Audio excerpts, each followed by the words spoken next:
Honí mě masná. A v takových chvílích se zjevuje moje zlé dvojče. Pedro.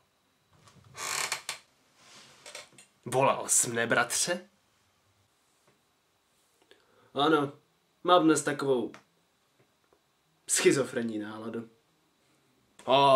A cože máš takovou divnou náladu? Máš snad hlad?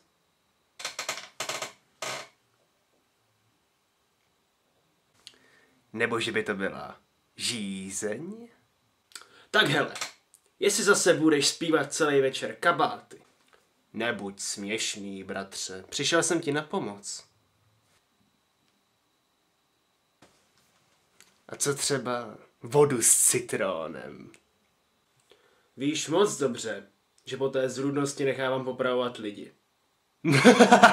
Já vím. Nebo džus? Jablečný? Pomerančový? Ale vždyť to nejsou žádný pomeranče. A co Happy Day? No to tak. Ještě by mi střechou prolítnul špatně vyrendrovaný strom. Ty si ale vybírala slečna, víš to?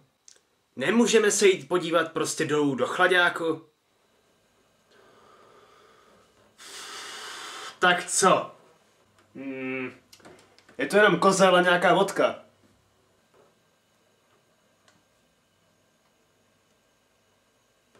Tak se ožerem. OK.